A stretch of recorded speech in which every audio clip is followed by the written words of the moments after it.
Donc, voici notre formateur, M. Nucleo, généticien des populations et en hydrobiologie, taxonomiste également, en histologie et analyse des données.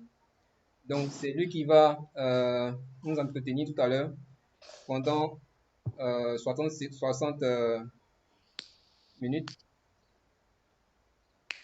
Monsieur Nicolas, vous avez tout le podium pour nous présenter et nous faire comprendre les statistiques. Ok, il n'y a pas de souci, bien noté. Bonsoir à toutes et à tous. Je m'appelle, j'ai la possibilité de faire mon partage d'écran, c'est ça, non? Oui, oui, Ok, je peux t'écouter. comme il a si bien dit, aujourd'hui, on a juste une section de 1 heure pour apprendre un peu les b.a.-ba euh, de, de la statistique avec R et R Studio. Donc, l'idée ici, c'est de vous donner juste les bases, pas toutes les bases, juste quelques notions déjà, tu vois. Et ensuite, on fait quelques cas pratiques avec quelques astuces, voilà, qui vous facilitent en fait l'utilisation du langage R au quotidien, quoi. Donc, il faut savoir que déjà, on va juste faire l'historique, hein. Peut-être dire qu'il y a d'autres parmi vous qui savent déjà c'est quoi R. Mais néanmoins, on va juste rappeler, comme la répétition est pédagogique, on va juste faire l'effort de faire cet exercice-là. Donc, il faut savoir que R, j'espère que tout le monde voit mon écran, non?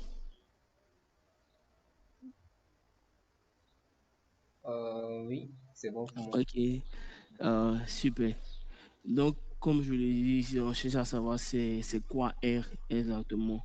Donc, R, c'est un logiciel open source, c'est-à-dire qui est carrément gratuit, qui utilise, qu'on appelle son propre langage de programmation, qui est dérivé du langage informatique, c'est-à-dire du langage informatique S. Son langage informatique est dédié à la statistique.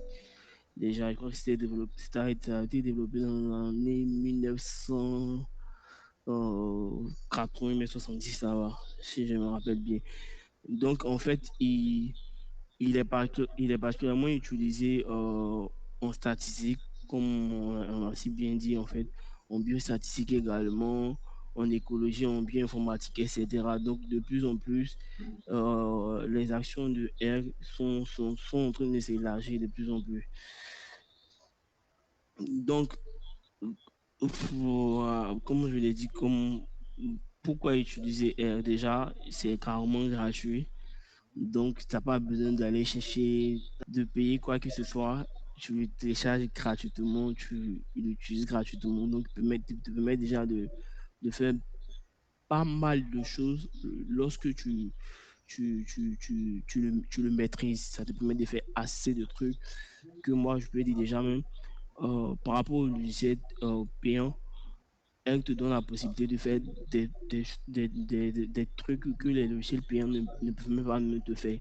Quand tu maîtrises bien, ta vie est assez facile. Ta vie est assez facile avec la statistique. Donc, déjà, c'est quelques bases. Et si ceux qui sont, par exemple, qui font la biostatistique, quand on parle de visualisation, c'est juste faire les graphes, les plots, base plot, console, histogramme. Ça, on appelle ça la visualisation. Donc, il y a différents domaines, voilà, analyse factorielle, plusieurs trucs qu'on peut faire. Ça, c'est purement peut-être en biostatistique et puis en écologie. J'utilise ces différents méthodes. Donc, il faut d'abord savoir que on va prendre le thème logiciel R, mais il y a deux phases, genre il y a deux composantes. Il y a la console et puis il y a qui, qui s'appelle R et il y a l'IDE, l'IDE qui est R Studio. Donc, on vient sur la console. La console, simplement, c'est le moteur de calcul, c'est-à-dire où on exécute le langage. Déjà, on va prendre simplement, je vais prendre quoi comme exemple pour vous donner. C'est un peu comme le cahier. C'est-à-dire, si tu veux écrire quelque chose, tu vas prendre le cahier pour écrire. Voilà, donc c'est un peu, il faut savoir que un peu la console fait l'office de cahier là où tu vas écrire, là où tu vas retranscrire ce que tu veux, voilà, de manière simple. Et c'est totalement gratuit déjà. Et tu vas sur juste ce site-là, simplement, il y a toutes sortes de versions, Windows, Linux, Mac OS, totalement gratuit. Donc, on va passer l'interface qu'on va plus utiliser aujourd'hui, qui est l'IDE simplement, je crois que c'est un mot anglais, mais qui veut dire par simplement euh,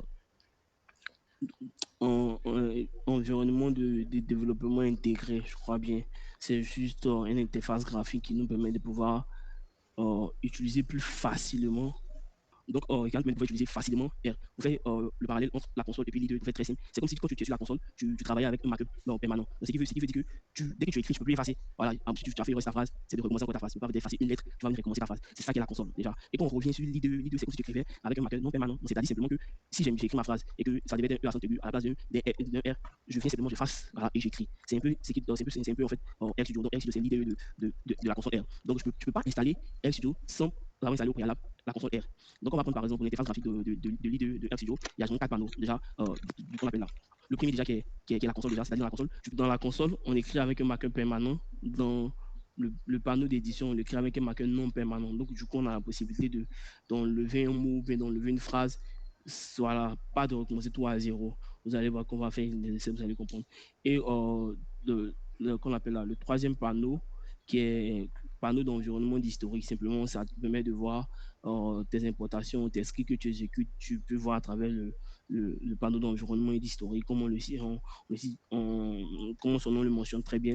Et il y a le dernier qui est le panneau d'outils. Moi, personnellement, j'aime appeler le panneau de visualisation. Pourquoi pour moi? Parce que c'est là-bas que tu pourras voir en fait le graphisme que tu as construit, l'histogramme que tu as construit, c'est là-bas que tu pourras avoir. Dépendamment aussi de pouvoir peut-être télécharger les packages, voir ce qui se trouve dans ta zone dans ta zone où tu travailles et conçois tout ça là. Donc, c'est en gros, c'est un peu comme ça. Ici, on va essayer, juste, c'est gratuit également aussi. Et va sur le lien d'accès, il y a pour toutes sortes de versions possibles. Tu peux te télécharger.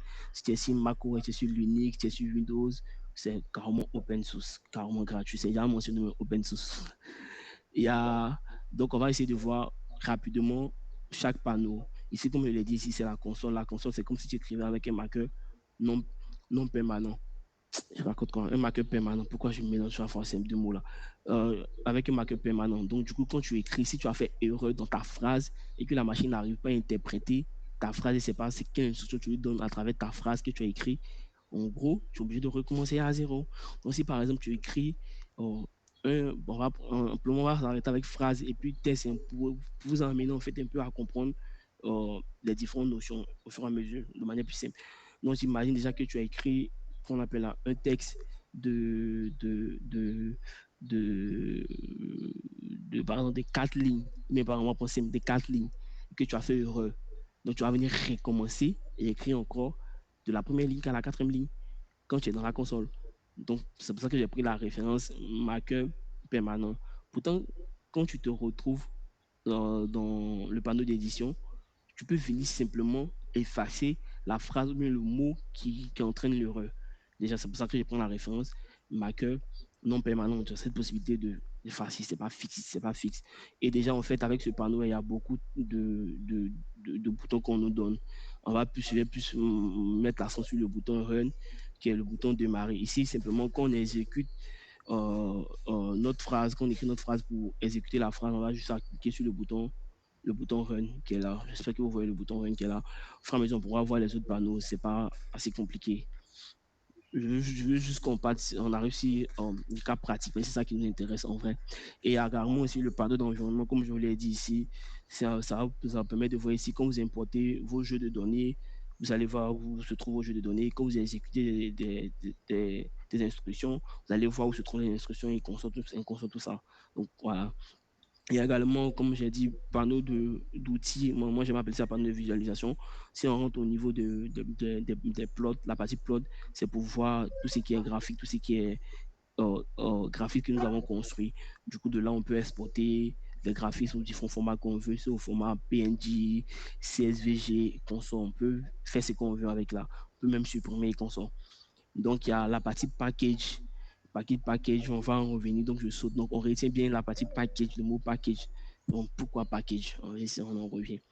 Donc, en vrai, ici, on revient sur quelques notions de base. Quand on parle de notions de base de R, c'est quoi? Elle permet juste de donner des instructions à R. C'est comme on fait la grammaire et puis le vocabulaire du langage R. Quand nous sommes je suis en train de parler avec vous, c'est parce que j'utilise des mots en français que vous comprenez très bien que vous arrivez à faire trucs, c'est pareil. Donc, donc, c'est un peu carrément, comme je l'ai dit, le vocabulaire et la grammaire de R. Donc, ici, par exemple, ici, on a X. Tu vois, X ici, c'est l'objet. Les, la partie égale ici, c'est l'opérateur d'affectation. Alors, je ne me plus de mon on va chercher à savoir c'est quoi l'opérateur d'affectation. Donc, du coup, à l'objet X, à la variable X, moi, j'affecte la valeur 20. Du coup, quand je lui dis X plus 10, automatiquement, il me dit ça fait 30. C'est parce qu'il est déjà affecté cette valeur-là. Si je n'avais pas affecté la valeur que je disais X plus 10, il allait mettre erreur parce qu'il voilà, ne sait pas X veut dire quoi, en gros. Donc, quand on parle à faire de syntaxe, c'est l'ensemble qu'on appelle là, de règles d'écriture qu'on doit respecter dans R. C'est-à-dire, par exemple, un truc assez simple. En anglais, vu que c'est qui est probablement écrit avec des vocabulaires anglophones, il n'accepte pas les accents. Les accents, il n'y a pas dans tous les vocabulaires qu'on va essayer de voir, quelques vocabulaires qu'on va essayer de voir, il n'y a pas d'accent dedans. Il y a pas, par exemple, écatype, ça peut même pas écrire carrément écatype. C'est en anglais, mais ça a abrégé encore pour que la machine arrive à comprendre. Donc, il n'y a pas d'accent à l'intérieur. Donc, ce sont des instructions. Quand on parle d'instructions, comment on construit la phrase, comment on construit une phrase. C'est en gros, c'est un peu ça. C'est de manière simple, si vous écrivez avec la bonne grammaire, la console obéit. C'est comme si on va prendre, on va prendre quelqu'un carrément qui comprend pas la langue française. On prend une personne qui comprend carrément la langue française, qui communique avec la langue française, et une autre qui ne communique pas avec la langue française. Du coup, si les deux personnes sont en train de parler, ils ne vont même pas se comprendre. C'est carrément pareil ici. Donc, pour que la machine t'obéit, pour que la machine réalise ce que tu lui demandes, il faut déjà que tu utilises des langages dont elle arrive à capter, elle arrive à saigner, à comprendre le fond. Donc, si tu parles à la machine en français, vu que c'est des programmeurs, c'était des anglophones, voilà, c'est nada, c'est rien, il n'y a rien qui va se dire, on va mettre heureux. Donc, enfin, il faut juste retenir ça. Donc, si on va prendre quelques règles, comment construire en fait la syntaxe et consort, il y a d'abord déjà ici, quand on parle d'instruction, c'est demander à la console d'effectuer une action précise. Par exemple, demander à la console de calculer la moyenne d'une variable. Du coup, la console, elle va calculer la moyenne. C'est une instruction. Ou je vais donner à la console de réaliser une opération. C'est une fonction que je lui donne à la console. Généralement, le plus souvent, la majeure partie des fonctions, on l'obtient avec le plus souvent avec des packages. On va arriver sur le mot package, ça fait 2 fois que je prononce. Après, il y a l'objet. L'objet, c'est comme je l'ai dit avec, si on revient ici, X ici, X correspond ici à l'objet. Donc, l'objet, simplement, c'est caractère voilà, assigné à une instruction ou à une fonction, de manière simple, de manière terre à terre. Pour rendre ça plus simple, plus simple. Donc, on va prendre ici l'opérateur. Euh, L'opérateur, c'est juste le symbole qui sert à assigner, qu'on appelle là, à un objet, une instruction, une fonction. Bon, je ne sais pas si vous voyez mon écran. Moi, je ne vois pas. Je sais que j'ai un truc. Euh, vous voyez le, le truc en rouge, l'égal en rouge avec la barre d'infériorité et puis le ticket de 6. Est-ce qu'on descend, on voit? Non, non, il faut masquer le lien du partage là. Ok, c'est bon. Voilà, c'est bon. Donc, vous voyez ici, en fait, généralement, le plus souvent, ce sont des opérateurs d'affectation. Il y a beaucoup d'opérateurs. Il y a les opérateurs arithmétiques qu'on connaît très bien, plus, voilà, moins, multiplication. Ce sont des opérateurs arithmétiques, comme par exemple, il est utilisé là. Mais ce qu'on va plus utiliser ici, pour faire notre phrase, voilà, notre phrase, qui est notre syntaxe, on va souvent utiliser, par exemple, l'objet qu'on va affecter à une fonction, à une instruction. Donc, pour affecter, on va utiliser toujours l'opérateur d'affectation.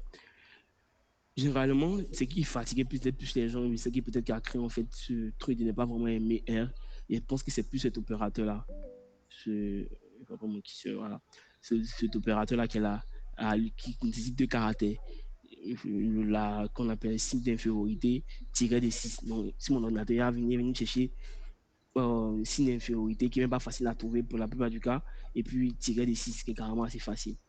Moi, pour faire simple, depuis combien d'années j'utilise R, c'est rare que j'utilise cet opérateur-là. Très rare.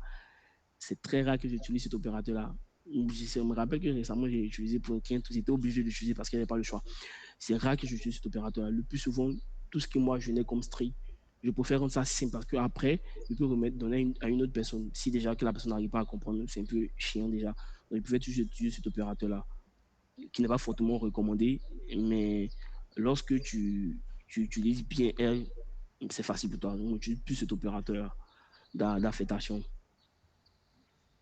Donc, il faut savoir, donc, on a vu quelques notions basiques. C'est quoi la syntaxe, simplement la phrase, comment on construit la phrase, comme chez nous ici. Euh, Sujet, verbe, complément et consonne séparés aussi là-bas. Donc, on a l'objet, l'instruction, l'opérateur d'affectation. On va affecter l'instruction et la fonction qu'on veut. Au fur et à mesure, on va aller avec les mots. Vous allez voir plus dans le cas pratique. Mais c'est pas en une qu'on pourra apprendre tout ce qui est vocabulaire de R parce qu'il y en a tellement avec les packages en tellement. Donc, on va revenir ici, le répertoire de travail, et puis après, on verra peut-être tout ce qui est package. Donc, quand on parle de répertoire de travail, ça, c'est très important pour moi. C'est très important. Le répertoire de travail, c'est le dossier sur votre ordinateur dans lequel R va automatiquement chercher, va faire des recherches. En fonction de ce que vous allez donner, ils vont enregistrer les fichiers par défaut et console. C'est juste un truc par défaut. C'est très important de savoir choisir son répertoire de travail. Parce que si c'est pas sur ton répertoire de travail, par exemple, j'ai dit quoi? C'est comme si tu demandes à ton petit frère d'aller récupérer un habit pour toi dans la chambre. Mais au lieu de lui dire dans la chambre, tu lui dis qu'il parte regarder dans la cuisine. Tu vois déjà.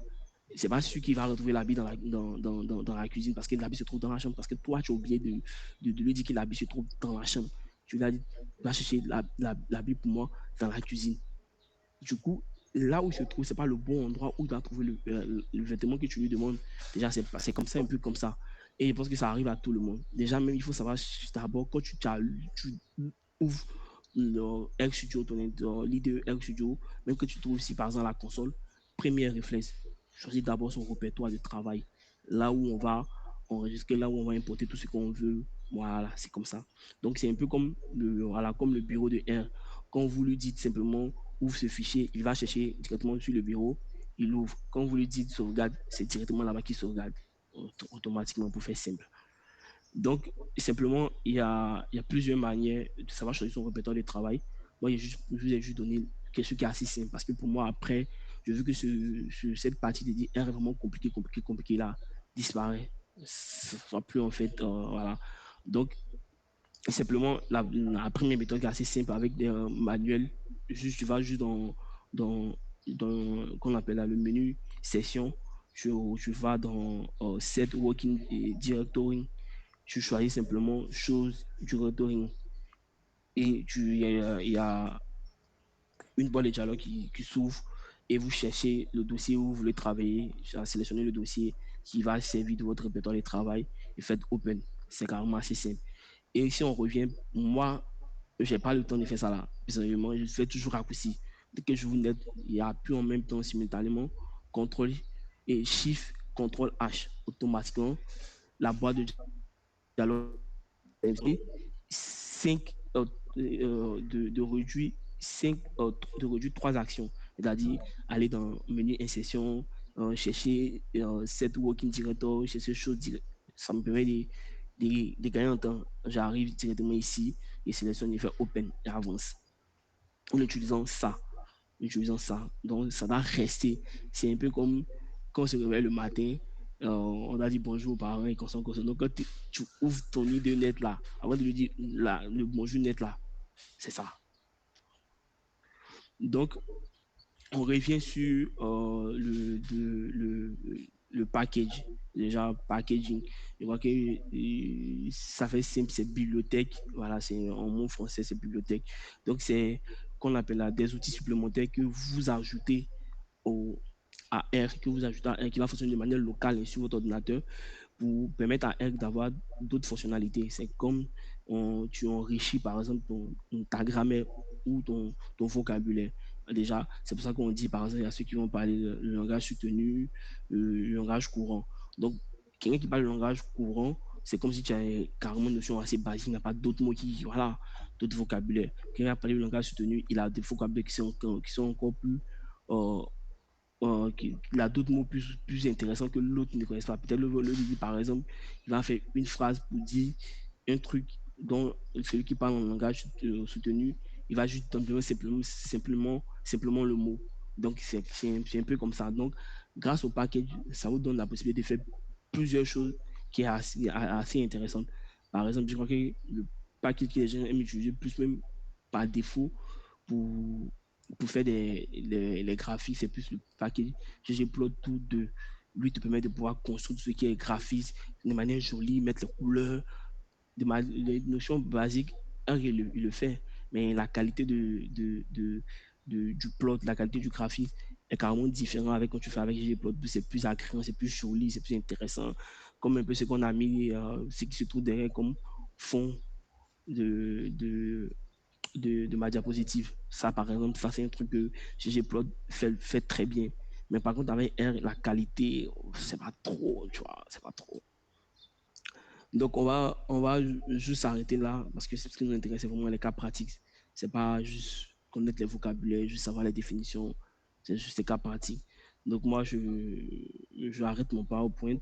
Il faut revenir un instant. J'ouvre R. OK. On voit toujours mon écran, on descend. Oui, c'est bon. OK. Donc, déjà, OK. Donc, comme vous voyez déjà, par exemple, si ma console est déjà là, sauf que mon panneau d'édition, je ne l'ai pas encore activé, tu vois. Donc, on a ma console qui est là, panneau d'environnement, panneau d'outils, moi j'appelle ça panneau de visualisation et console, tout ça. Donc, il suffit de venir juste simplement dans File, je peux faire juste, voilà, contrôle, majuscule, plus N, automatiquement ça s'ouvre. Moi, c'est un truc, moi, je veux, voilà, je fais, voilà, ça s'ouvre automatiquement, voilà, simplement. Et ici, il a dit premier réflexe, dès que tu arrives sur ton nid de, il faut changer ton répertoire de travail. C'est ici que tu le vois. Ici, il n'y a rien qui est identifié. Donc, automatiquement, il s'installe sur le système, là où le dossier d'installation de R, c'est là. Donc, du coup, c'est vraiment compliqué d'aller chercher les résultats, les données et consorts. Donc, on a dit simplement, on peut venir simplement dans Insertion, on vient dans Set Working Director, on choisit ici. Simplement, ça s'ouvre. Voilà, me demande de sélectionner le dossier où moi je veux travailler consort. Mais comme je l'ai dit, on fait juste contrôle. J'espère que vous n'allez pas voir, mais vous allez voir qu'il n'y a plus rien, puis automatiquement ça s'ouvre.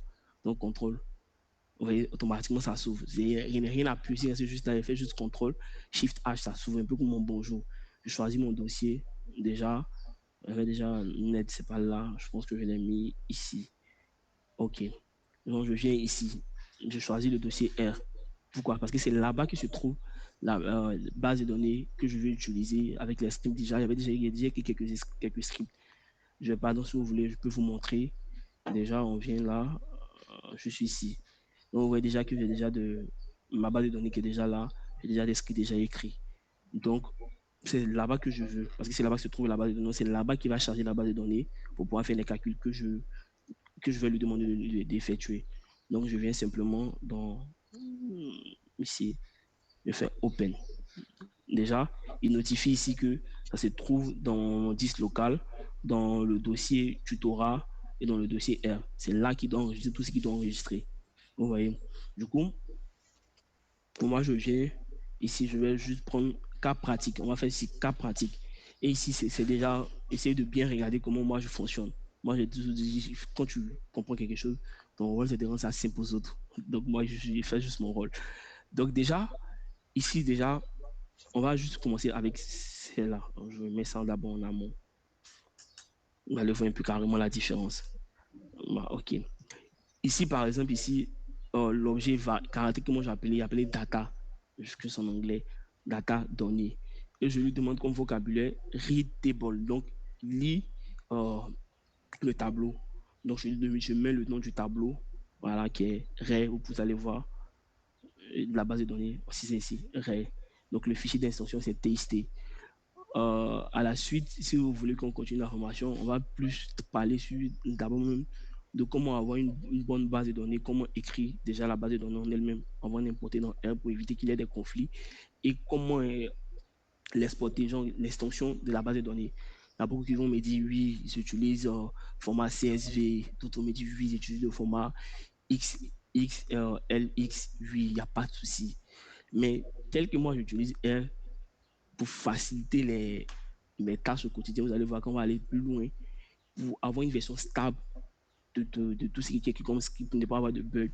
La version la plus stable avec tout ce que j'ai testé, de base de données que j'ai dit là, la version testée. Il n'y a pas de problème là-bas. Là-bas, c'est très stable.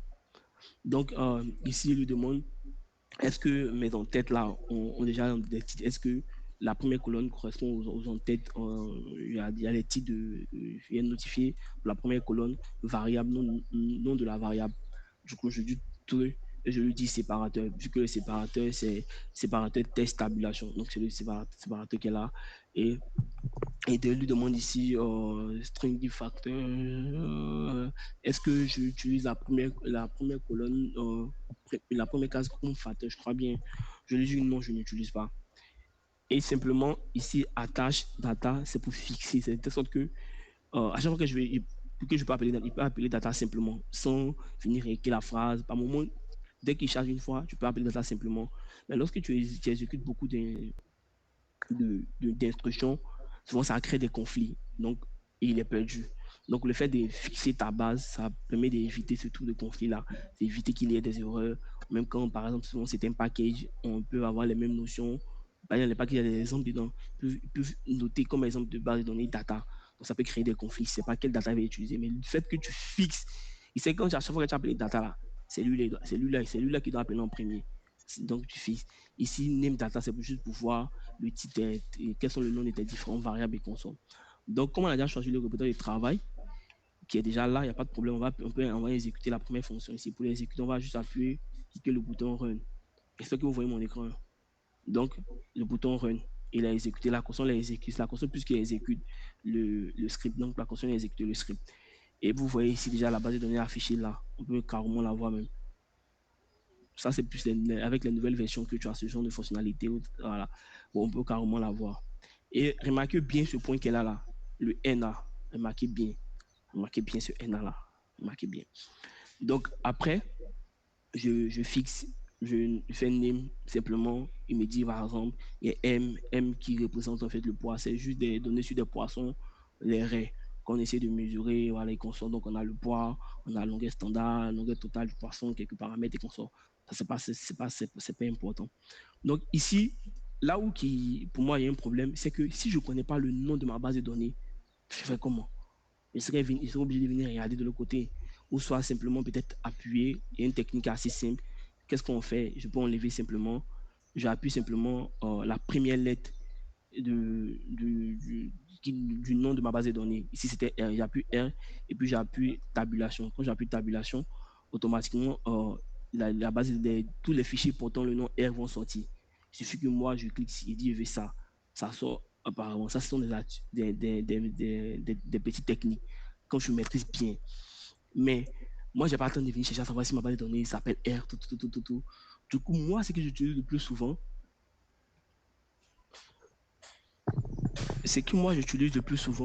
c'est plus ça.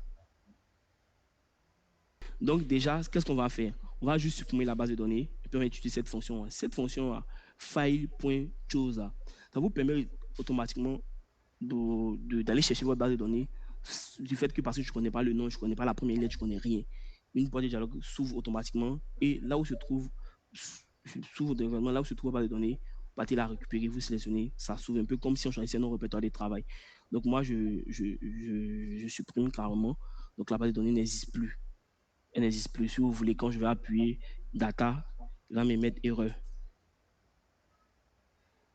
Voilà, il met, tu vois, ça n'existe plus en gros. Donc, qu'est-ce que moi je fais? je viens ici simplement, je vais exécuter ça simplement.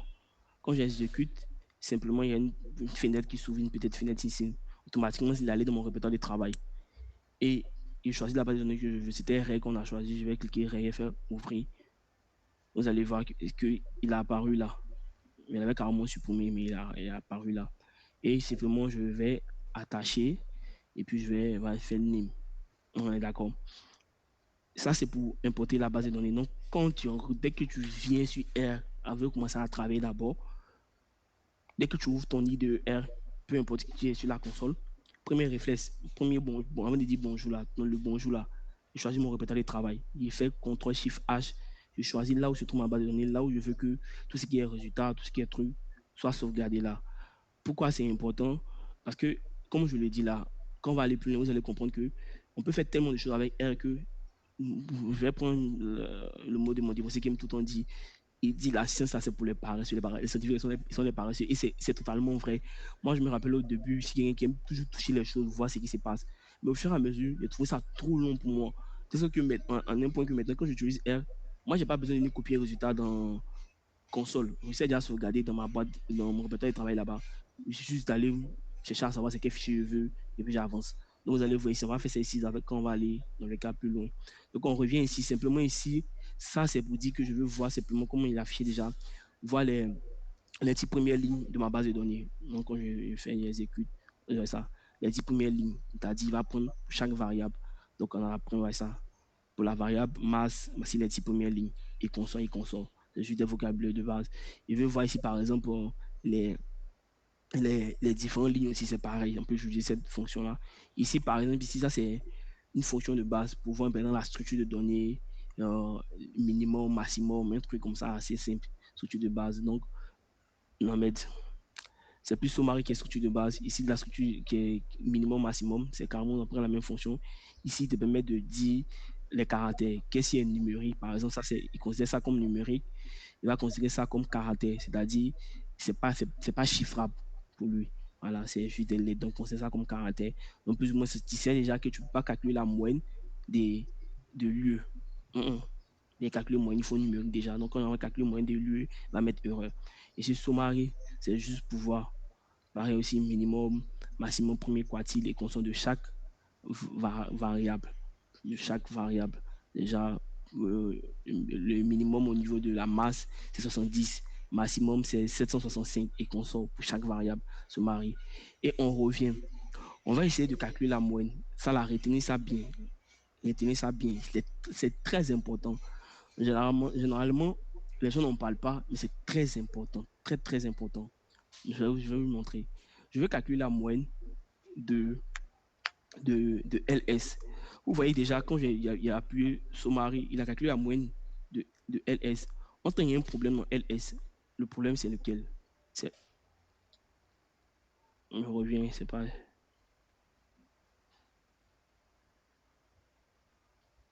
Ok. Il a calculé la moyenne de LT. Et je vois que LS aussi, il y avait ajouté aussi de l'erreur et consort. Dans LT, il y a NA.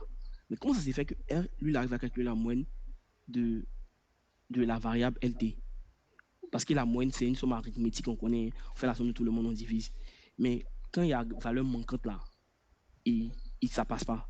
Il veut que tu retires la valeur manquante parce que lui, il ne sait pas faire ce truc-là, à moins que tu donnes une instruction. Moi, je ne vais pas donner l'instruction. Je vais lui dire simplement calculer la moyenne de, de LS. LS aussi, il y a inclus.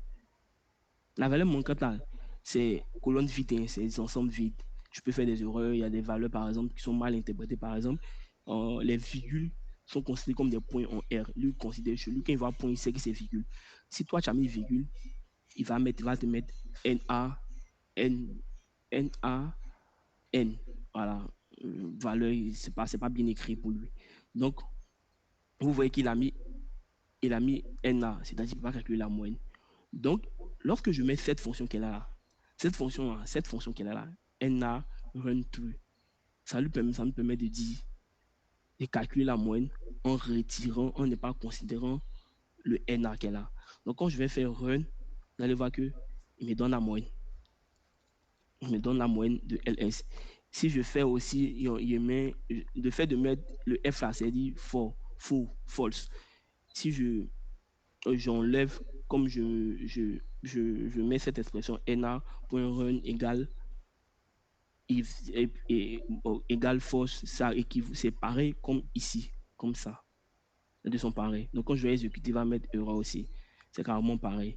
Donc, on peut venir voir. C'était LS, non, on avait calculé. On a 18,70. Donc, on se retrouve ici. 18,70. Là-bas, il a arrondi. Ici, il n'a pas arrondi. Donc, c'est pareil aussi. Si je vais calculer les cas types et que j'enlève cette fonction-là, ça va pas passer. Maintenant, une chose que j'ai oublié de vous dire, avec l'éditeur ici, comme je vous l'ai dit, c'est comme si on écrivait avec un marqueur non permanent. Toutes les fonctions que vous connaissez, comme vous êtes sur Word, CTRL A, CTRL Z, CTRL C, ça passe ici. Moi, je fais juste CTRL Z. Vous allez voir que j'allais revenir au point initial. Voilà, tranquillement, ça passe ici. Mais par contre, ici, ça ne peut pas passer. On va faire par exemple cette expérience-là. J'enlève carrément. Je viens dans la console et puis je tape Entrée. Vous avez vu. En fait, je ne peux pas. Contrairement ici, je pourrais faire simplement recopier par exemple ça là. Si il fait erreur ici, il exécute ça, met erreur. Je peux par exemple prendre ça, venir recopier, venir ici, placer ça là, mettre exécuter. C'est pour ça que je dis on écrit avec un marqueur qu'on appelle non permanent. Et ici, on écrit avec un marqueur permanent. Donc, vous voyez, quand je vais écrire dans la console, si elle fait erreur, il doit recommencer ma phrase. Or, si elle fait erreur, il peut juste enlever le mot qui fait défaut. Ça, c'est carrément le minimum. Le minimum, c'est facile. Min, maximum, c'est pareil. Donc, un peu, c'est quelques notions pour pouvoir faire, par exemple, la statistique descriptive. Donc, je sauvegarde les motifs que j'ai déjà fait. On va revenir plus loin. Je pense que pour la prochaine étape, c'est aller plus loin. On a juste 1 heure, on va répondre aux questions. On va revenir plus loin. Si on revient sur plus loin, pour moi, c'est ça qui me fascine beaucoup. Regardez ce que je fais. Bon, ça, on a déjà fait.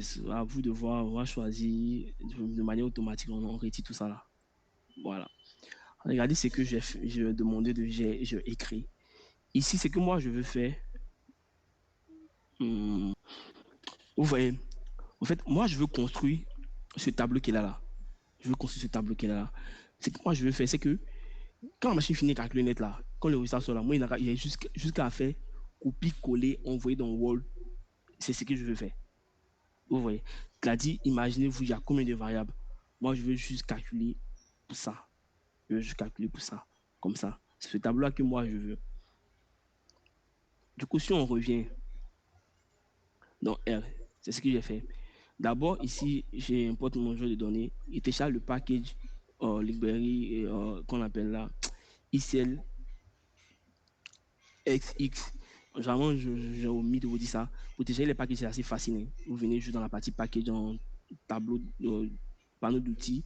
Vous cliquez sur l'onglet package, vous faites install.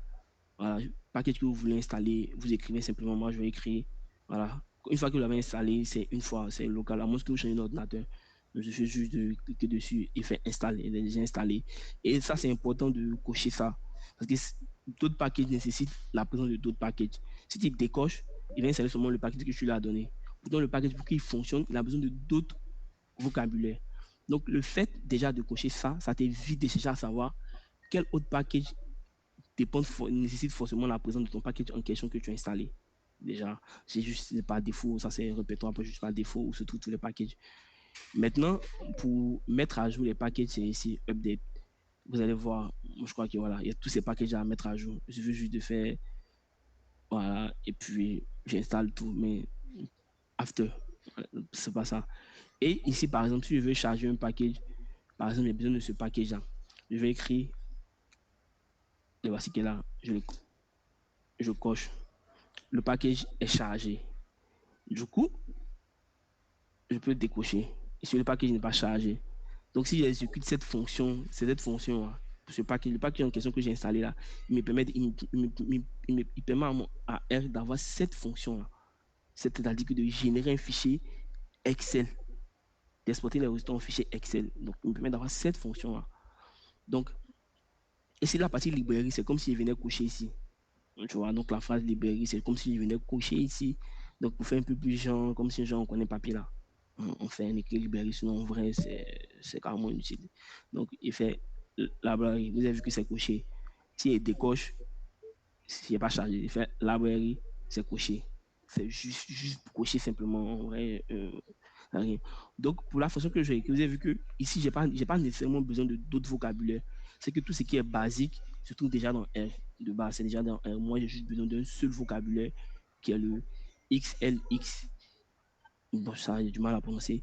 XLSX. Voilà. En vrai, il y a juste besoin de lui. Chacun qui veut parler.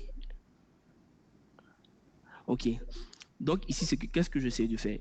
Moi, je vous ai montré pour le tableau que moi, je veux générer à partir de ça. Vous voyez qu'on peut faire, par exemple, on va exécuter tout en un coup pour que vous compreniez un peu ce que j'essaie de faire. Je choisis d'abord mon répertoire de travail, qui est celui-là en question. Je charge, je fais, voilà. Vous avez vu que il a automatiquement généré mon tableau qui est là. Il est carrément généré. Ici, ce que j'ai fait, je n'ai pas voulu générer par groupe. Je voulais générer pour l'ensemble des données. Ici, j'ai généré mon tableau qui est là. On va voir, c'est le résultat qui est là. Et c'est que moi, je veux, au lieu de venir m'asseoir pour faire copie comme ça, pour aller déposer là, je ne veux pas comme ça. Je veux que ça soit dans un fichier Excel. Voici le fichier Excel qui est là, qui est automatiquement dans mon répertoire de travail. Moi, je n'ai rien fait jusqu'à appuyer le bouton Run. Il a exécuté tout. Pourquoi? Parce que j'ai ajouté ça, la collade qui est là. Ça permet de pouvoir exécuter des lignes de syntaxe qu'on appelle en un bloc. Parce que vous voyez déjà là, mais il faut bien le ficeler. Quand tu maîtrises bien, tu peux pas déjà ajouter ouverture de la collade, la fermeture. Voilà, ça dépend de où je veux placer. Il peut placer carrément ici. Je peux dire, OK, j'enlève là. Vous allez voir qu'ici, il va notifier l'erreur. Quand il va bien se rappeler, voilà, il a mis le rouge. Il y a une erreur, c'est que je n'ai pas fermé. Il est fermé, mais je n'ai pas fait d'ouverture. Donc, il peut venir ici pour dire, ah, je fais l'ouverture ici. Je fais simplement, je écris. Donc, il va notifier que l'erreur va disparaître. Voilà, vous avez vu, l'erreur a disparu. Donc, je peux faire run en un coup. On m'a dit, moi, je choisis mon répertoire de travail. Je choisis de faire run. Tout est sorti. C'est comme si j'ai cliqué sur un bouton, simplement, c'est juste parce que il y a beaucoup de mots, beaucoup de vocabulaire qui me permettent de pouvoir faire ça. Donc, avec R, tu peux faire ce que tu veux, ce que tu imagines, ce que tu veux calculer, comment tu veux que ça soit à la fin, comment tu veux. Elle te permet de faire ça. Il suffit juste d'écrire des phrases qu'il faut, des instructions qu'il faut. Donc, on va venir dans la partie résultat. Je pense que peut-être à travers les questions, on va s'arrêter là. On vient dans la partie résultat, on ouvre le fichier Excel. Voyez ça. Donc, vous voyez ici déjà que variable M1, voici le minimum, maximum, moyenne. Moyenne et cas type. C'est déjà noté. Moi, il y a juste qu'à faire copie. Je viens juste dans mon fichier Excel, il fait juste coller. Il y a mon tableau qui est là. Mon tableau qui est là. Sauf qu'ici, c'est normal parce qu'il ne considère pas les vocabulaires, mais c'est à moi de dire à la machine, à la machine de remplacer à la fin tout ce qui est point par virgule. Il pouvait le faire, il avait la possibilité de le faire. Mais ce n'est pas un problème. Si je fais CTRL H, je remplace. Donc, il y a mon tableau qui est là.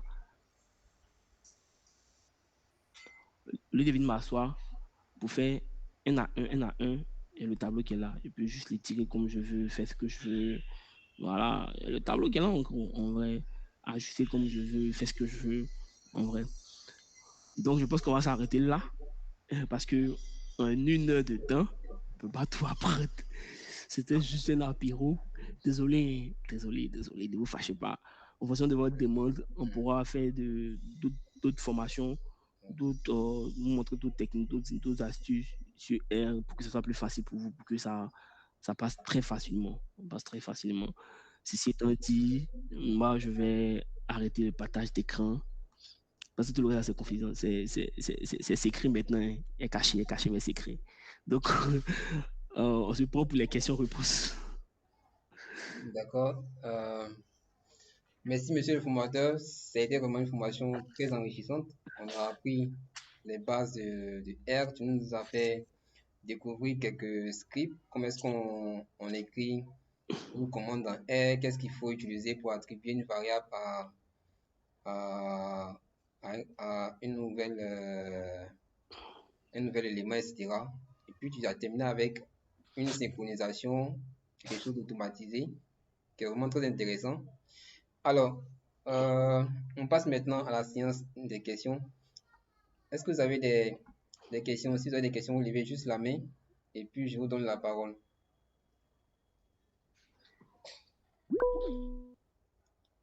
Oui, allez-y, monsieur Tano. Voilà, bonsoir à tous. Bonsoir. Merci à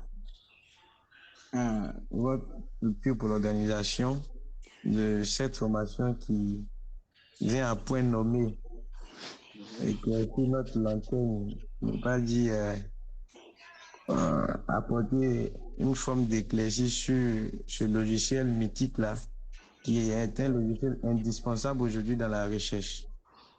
Encore, merci encore à l'endroit du formateur qui a usé de son temps pour nous partager sa connaissance et j'espère que cela sera continuel afin que nous puissions bénéficier de ces connaissances. Enfin, j'en viens à ma question. C'est pas une question en tant que telle, mais c'est une préoccupation. Ok. Quand tu nous parles de télécharger les packages. Bon, packages. Oui. Bon, bah avant ça même, je devais dire, est-ce qu'il allait nous partager les scripts? Il n'y a pas de souci, je vais vous partager. Il n'y a pas de souci, il n'y a pas de souci. Voilà, okay. Voilà. Merci d'abord, merci d'avance. Et puis par la suite, quand tu nous dis de partager, de télécharger les scripts là, parce que les scripts en général, quand tu as dit, moi j'ai essayé de lancer chez moi, non, mais il soit erreur. Non, je n'ai pas demandé de télécharger les scripts, je demandé de télécharger R ou de télécharger le package. Oui, non, pardon, pas le pack, pas les scripts. Il n'y a pas du package, pardon. Mais donc, tu as parlé il est lancé, mais il est sorti rouge. Et il est sorti rouge. Tu as lancé comment? Comme erreur. Tu as lancé comment? En fait, pour lancer la séquence. Je suis package. J'ai fait installation, il y a une fenêtre qui s'ouvre. Et j'ai tapé au niveau de où là où écrit package séparateur multiple truc. J'ai tapé LSX. Ok, est-ce que ici. Installation. Attends, je repartage mon écran pour voir. D'accord, donc c'est la seule question. On va passer à la réponse. Ouais. Ok, donc on va faire une démo rapidement pour montrer comment est-ce qu'on télécharge ça. Tu vois que, par exemple, ici, comme ça, j'ai pensé que peut-être c'était couché comme ça. Tu vois. Ok. Tu vois. Oh, ici, comme ça, tu es en train de dire que le package que toi, tu veux en question, toi, tu l'as déjà téléchargé de manière locale. C'est-à-dire, tu peux partir sur le serveur, tu télécharges de manière en fichier zip que toi, tu veux installer de manière locale. Par contre, quand tu fais ici, quand tu fais sur le répertoire d'écran, c'est comme si tu le télécharges directement sur Internet et puis s'installe directement sur ton logiciel. Tu vois. C'est pour ça que par défaut, c'est intéressant de prendre cette version-là. Package, repo. Oui, c'est ça. C'est lui que j'ai pris. C'est lui que tu as pris. Et puis maintenant, est-ce que c'était notifié, tu vois, tout ça là, par défaut, là où le package doit s'installer, c'était notifié tout. Et puis tu as écrit ICL Start. Si tu veux, moi, je vais désinstaller. Je pense que c'est l'orthographe qui a faussé peut-être. Peut-être qu'il y a des orthographes. Il faut écrire exactement le X là, c'est X minuscule. Le L, c'est L minuscule. Lorsque tu tapes ISLNet, on te propose. Voilà. Maintenant, quand tu lances. On te propose, il n'y a plus l'option, il y a tapé ISL. X, il n'y a plus l'option 3. Ok, aussi, est-ce que ta version de R a joué? Parce qu'il y a ce conflit aussi qui entraîne souvent. Moi, en fait, j'ai la dernière version. Si ta version de R n'est pas à jour, il va pas prendre. Il voit ma version. Ta version, c'est quelle version? Je vois. Comment il peut vérifier ça le plus rapidement possible? Dès que tu même où tu écris, si tu as quoi, c'est l'IDE, tu as ou bien c'est la console que tu as? Je crois qu'il peut lire ça directement au-dessus de la console là. Oui, tu peux lire directement. Par exemple, si au niveau de la console là, tu peux lire. Tu vois, quand je fais partage d'écran, tu vois que c'est écrit ici. R. Oui, c'est ça. 4.51. Oh, tu as la dernière version, non, normalement, c'est censé avoir. Peut-être c'est l'erreur d'autographe, tu es censé avoir Si tu veux, moi, je peux désinstaller Mais, même. mais après, quand j'ai regardé là où il y a les scripts là, Mhm. j'ai vu qu'il m'avait dit de télécharger un truc d'abord, un certain R Java. J'ai téléchargé ça, j'ai téléchargé un autre truc, et puis il est apparu. Je le vois ici. Je le vois dans les Ah, paquets. ok, ok. En fait, c'est ta première fois. Tu n'avais jamais téléchargé des packages auparavant, c'est ça, non? Non, il a téléchargé il y avait téléchargé pour une dernière fois une formation avec quelqu'un, ggplot tout. Oui, oui. Et puis, Marie, elle a fait ça. Mais ça va, il a pu avoir ça. Quoi. Ok. Je dis ça Thierry? pour des gens qui ne vont pas voir. Oui, oui.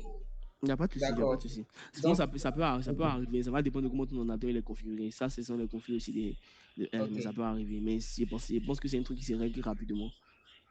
D'accord. Donc, Mais, on a une ok. seconde main levée. Euh, Docteur Jaouri, vous avez la parole. Ok, bonsoir à tous, Oui, bonsoir, docteur. bonsoir Oui. aux participants, bonsoir aux formateurs. Merci infiniment aux formateurs pour cette belle formation. Comme le premier intervenant l'a dit, qui vient à point nommé. Il faut dire que c'est ma première participation. Et à vous entendre, je suppose que vous avez déjà fait certainement des formations précédentes. Pour moi, par exemple, Mhm. c'est maintenant que je vais prendre connaissance du logiciel R. En fait, j'utilise un autre logiciel, mais pas R. Donc, je n'ai pas entendu parler de comment même faire son installation sur l'ordinateur.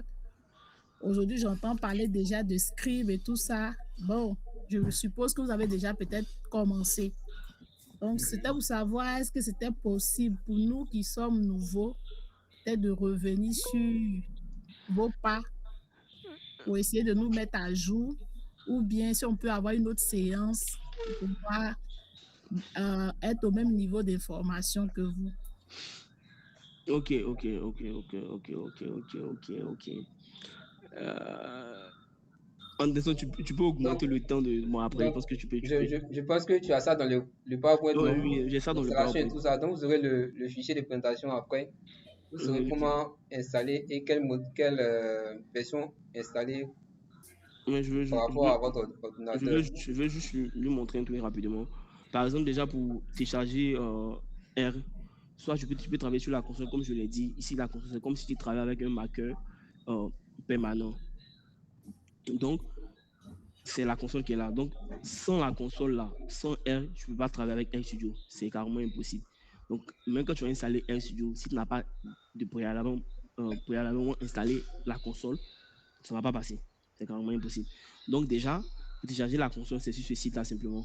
Quand vous aurez la version, c'est un site, c'est actif, vous pouvez cliquer dessus. Quand vous arrivez, en fonction de, du système d'exploitation que vous avez, si c'est Mac OS, si c'est Windows, vous cliquez sur Windows automatiquement.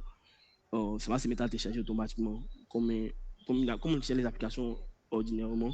Et puis tu ouvres, tu fais installer, c'est fini. C'est pas compliqué même. Et quand tu finis, tu reviens ici, sur ce site qui est là. Tu télécharges ton lead RStudio, vu que tu veux travailler avec un marqueur non permanent. Donc, tu télécharges ton lead que moi, je conseille fortement parce que ça permet de pouvoir mieux comprendre R et puis de pouvoir faciliter l'utilisation au quotidien. Voilà, parce que c'est vraiment chiant quand tu vas écrire des lignes de script et que tu te rends compte qu'il y a une erreur. Tu dois recommencer tout à zéro là, ça décourage. Ça, c'est vraiment ça décourage. Mais pourtant, avec l'idée en question, qui est un peu comme si tu écrivais un marqueur non permanent, te facilite vraiment l'utilisation du langage R. Donc, tu viens sur ce site-là simplement et puis tu télécharges. En fonction de la version que tu veux, ton système d'exploitation, tu télécharges. Il y a les anciennes versions, hein, mais c'est préférable de prendre la nouvelle version parce qu'il y a d'autres fonctionnalités qu'à la prochaine séance, on va essayer de vous montrer avec. Donc, c'est un peu ça, c'est pas compliqué du tout. Donc, quand vous aurez le PowerPoint, si vous n'arrivez pas à faire des trucs, il suffit juste de m'appeler, c'est pas compliqué. Vous avez déjà installé un logiciel auparavant, c'est pareil. D'accord. Est-ce que la réponse est satisfaisante Oui, pour oui, oui, vous? oui, ça Ok. peut aller. Si on aura le PowerPoint, il n'y a pas de souci. D'accord, ça Merci marche. beaucoup. Ok. Il y a Monsieur Kwasi Lucien qui a levé la main. Oui, allez-y.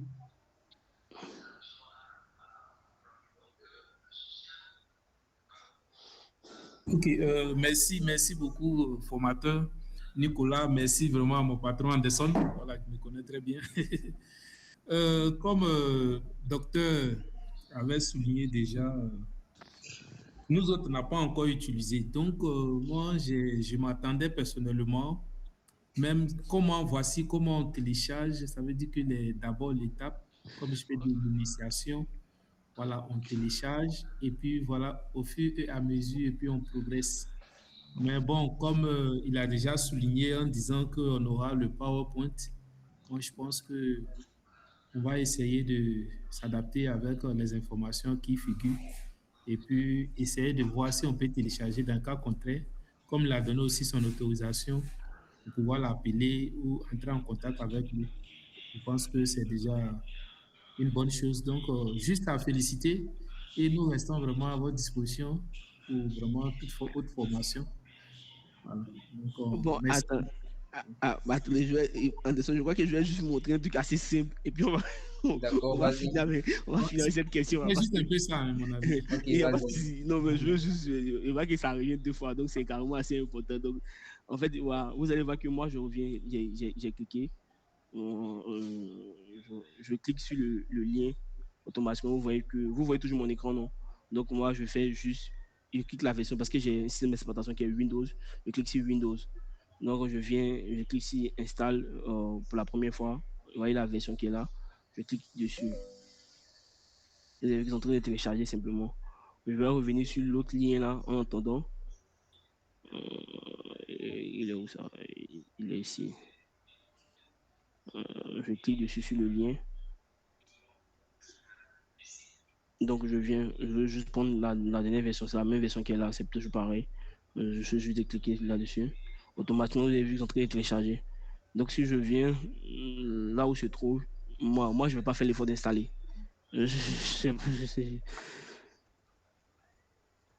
Déjà, vous voyez, il suffit de faire exécuter. Tu vois, c'est comme si tu installais un logiciel auparavant, tu vois, déjà. Tu commences à installer automatiquement. C'est même pas compliqué même. Tu installes, dès que tu as fini d'installer le R, tu fermes. Le R Studio il n'est pas encore fini. En vrai, il n'est pas encore fini.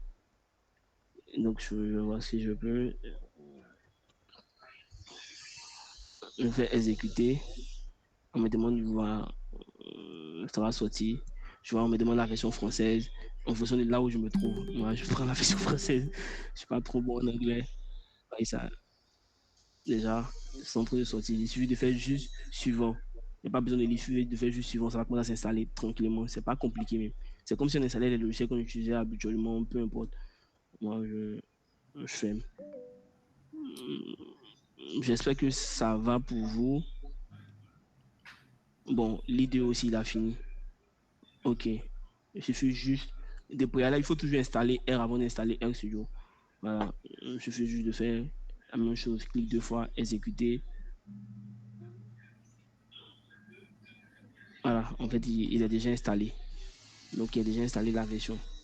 Ouais, en fait, c'est pas compliqué déjà. J'espère que ça va pour tout le monde. Oh, ok, ça va. Personnellement, moi qui ai posé la question, ça va, ça va. Ok. On va essayer d'abord. Tout chaud, il faut essayer. Il y a pas de souci. Sinon, c'est facile, c'est très facile. D'accord. Ok, merci beaucoup. D'accord. Est-ce qu'il y a d'autres questions? S'il n'y a pas, s'il n'y a pas d'autres questions, est-ce qu'il y a d'autres questions? Yeah. D'accord, je pose une dernière question au formateur. Alors, vous nous avez parlé de R, etc. Maintenant, moi, je suis un novice en statistique. Ouais. Donc, comment j'aborde les stats avec R vu que j'ai les données sous la main? Comment je fais? Quelle est la première chose à faire? Déjà, si tu es un novice, déjà, la première chose, comme on a dit déjà, c'est d'installer déjà R, la console, et puis le leader, tu installes automatiquement R. Dès que tu es un novice, déjà, forcément, tu dois prendre des notions au préalable. Je pense On qu'avec va prendre R. votre écran. Hein. Non, Excusez-moi, formateur. oui, mais je ne partage pas d'écran. Je n'ai pas partagé d'écran. J'ai rien à montrer. Je vais répondre juste à sa question. D'accord, ok. Ah, donc, vous voulez que je montre quelque chose? Vas-y, réponds à la question. Ok. Que tu expliquais en montrant comment on fait, quoi. Donc, vous le suivre aussi, mais c'est pas grave. Ok. Donc, comme je l'ai dit, je suis carrément novice. Donc, qui dit novice, forcément, tu dois apprendre quelques vocabulaires de R déjà. Déjà, carrément, les vocabulaires de base. Comme on importe, déjà, après avoir installé, comme on importe sa base de données dans R. Déjà, comme je l'ai dit, c'est bien pour quelqu'un qui est novice. Dès que tu ouvres ton R, déjà, la première chose à faire, comme si tu te réveilles le matin, je ne sais pas ce que tu as fait le matin. Par exemple, quand je me réveille le matin, première des choses, c'est de boire du Nescafé. Donc, la première des choses à faire, dès que tu ouvres R, choisis d'abord ton répertoire de travail qui est assez facile. Jamais, mais je vois que sur le site de R même, on te donne la possibilité d'avoir de la documentation parce qu'il faut savoir que après Python, R, c'est le deuxième langage qui a une grande communauté parce qu'il faut voir que les gens de Python sont assez grands, il y a très grands utilisateurs de Python par rapport à R. Mais il y a un assez grand nombre de communautés. Donc, tout ce que tu veux comme vocabulaire, tu pourras l'avoir sur le net de manière gratuite. Mais si je dois faire de manière simple, terre à terre, c'est que je vais déjà, dès que j'ai installé ma console et mon nid de premier réflexe, dès que je suis leader, je choisis mon répertoire de travail d'abord. Ça, c'est le premier réflexe. Donc, je suppose déjà qu'après avoir installé, tu as déjà fait des recherches déjà qui t'ont montré comment on installe une base de données. Donc, je vais juste déjà montrer que la plupart des recherches que vous allez faire, ils vont juste vous montrer, comme ce que je vous ai montré là, read, data, peut-être vont appeler, je ne sais pas comment vous appelez, peut-être my data, ils vont mettre le signe d'infériorité tiré de 6. Ils vont écrire ça pour toi. Ils vont te donner des autres notions. Toujours, tu peux toujours avoir, il y a même plusieurs par moment. Parce que moi, c'est que quand je suivais une dame là, je suivais une dame qui faisait beaucoup ça. Donc, en vrai, tu n'as qu'à juste prendre des notions de comment on importe une base de données. Et en fait, c'est que tu veux chercher comment on calcule la moyenne. Et de nos jours, je pense que c'est assez facile. Hein. Il suffit juste de demander à l'IA. L'IA va tout te dire. L'IA, si tu demandes à l'IA, je veux le script pour importer ma base de données, il va te donner. Je veux le script pour calculer moi, il va te donner. Ok, ça va te donner. Mais sauf que la manière que moi j'ai agencé et structuré, il ne va pas te donner. À moins que tu puisses avoir un modèle et que tu notifies pour qu'il puisse te donner ce modèle. Mais après, je pense que tu pourras penser comme ça aussi. Donc, pour les notions de base, importer ta base de données, calculer la moyenne, quand tu as des jeux de données, tu peux juste demander à l'IA, il va te donner tous les scripts qu'il faut. Mais ce que moi j'ai fait ici aujourd'hui, c'est que je vous ai donné les scripts de telle sorte que même si tu es novice, tu peux carrément utiliser. Comme je l'ai dit là, je vais vous partager les scripts. Donc, si tu es novice, déjà avec moi, tu as déjà je partage mon écran, tu as déjà une première base qui est carrément gratuite, que tu peux utiliser 10 000 fois, 100 000 fois quand tu auras une base de données. C'est-à-dire que tu peux utiliser autant de fois que tu fais ce script-là. Il n'est pas propre à ta base de données et il fonctionne je crois, de manière automatique, quoi. Ce script qui est là, celui-là, ça, je sélectionne ça. Si vous voulez, je vais agrandir mon écran. Ce script qui est là, pour importer ta base de données, il n'a qu'à juste utiliser, si tu veux, cette première syntaxe-là. Si tu utilises ça simplement, tu fais copier-coller, tu fais run, tu choisis ta base de données et consort, tu n'as qu'à faire juste le reste. Calculer ta moyenne, tu calcules ta moyenne. Donc, en vrai, avec ça seulement, tu peux importer ta base de données, n'importe quelle base de données que tu veux, si elle, sans connaître le nom de la base de données, sans connaître l'extension de la base de données et consort. Donc, en gros, cette fonction qu'elle a là, c'est un peu passe-partout, quoi. Donc, je pense que il faut d'abord au préalable apprendre les vocabulaires des R. Si tu n'apprends pas les vocabulaires des R et que tu tombes dessus automatiquement, tu seras perdu vu qu'il y a beaucoup de mots. Par exemple, la moyenne, voici comment on écrit la moyenne. Tu vois, ça c'est plus en anglais. Voici comment on écrit les cas types. Déjà, mais avant d'écrire les cas types, je dois notifier la base de données et puis tout là pour dire simplement la variable dont je veux calculer les cas types. Tu vois, donc si je dois calculer pour eux tous, il y a une autre manière de faire aussi, c'est que je dois vraiment écrire des langages qui sont vraiment assez structurés.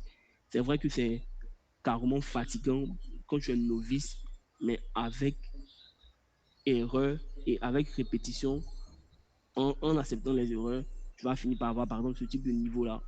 J'ai lui demandé de calculer la variable, de calculer les cas types, tout ce qui est variable, surtout dans la base de données, et puis également d'arrondir ça à 2 chiffres après la virgule. Vous voyez déjà, donc c'est dit que c'est beaucoup d'entraînement, beaucoup de trucs, mais chose assez simple aussi. Comme moi, je faisais ça, il n'y avait pas IA, IA n'était pas encore trop développé. Donc maintenant, IA est très développé. Donc je pense que par moi ou bien par l'IA, tu peux déjà avoir des notions, quelques mots, et puis aussi construire maintenant tes phrases. Je pense que je vais m'arrêter là. Ça te va, non? Oui, c'est bon. Et puis, une dernière. Est-ce qu'il y a une formation prévue, par exemple, en présentiel, à laquelle je pourrais assister et qui est peut-être certifiée? Oui. Avec la structure, nous, on a déjà pensé à cette éventualité-là. Comme je l'ai dit là, ça va en fonction de la demande. Plus vous êtes nombreux à vouloir vraiment faire le tout, ça ne sert à rien de venir faire un cours en présentiel déjà avec 2 personnes, déjà, moi personnellement. Plus vous êtes nombreux, il n'y a pas de problème, on pourra apprendre beaucoup d'astuces, de techniques déjà. Moi, j'ai tellement de palettes de techniques qui font que aujourd'hui, moi, je dis déjà quelqu'un qui va analyser cette donnée, si pas déjà si un logiciel payant, c'est qu'il a beaucoup d'argent, c'est qu'il même il veut gaspiller son argent. Sinon, avec R, tu peux faire tout ce que tu veux. Il dit tout ce que tu veux. Moi, j'aimerais que je suis en année de recherche, de thèse. Quand je présente mes travaux, quand je montre l'analyse que j'ai effectuée, totalement statistique. Quand il a dit utiliser R, on me demande, tu as fait comment? Il a dit, mais comment on me fait comment?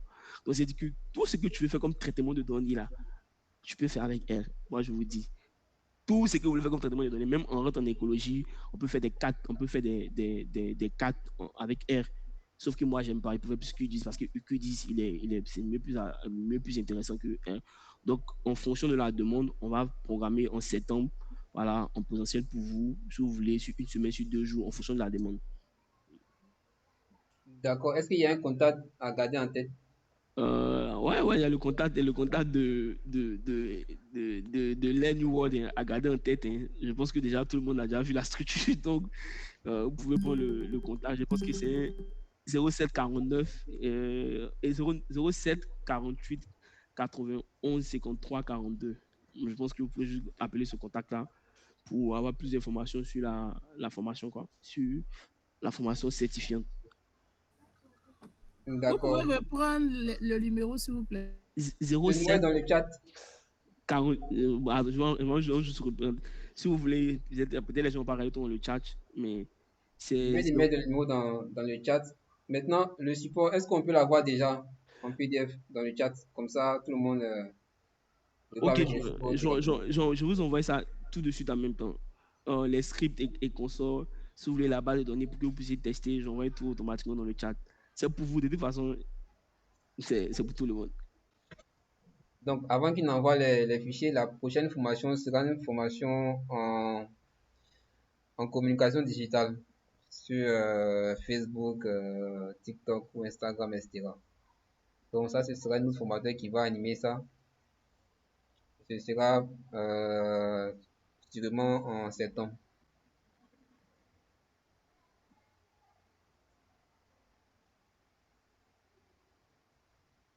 Oh, donc, merci, monsieur le formateur. On va s'arrêter là pour aujourd'hui. On donne rendez-vous à une date ultérieure. Sûrement, ceux qui sont dans la communauté WhatsApp des formations, vous aurez l'information comme d'habitude et vous pourrez ensuite participer comme aujourd'hui.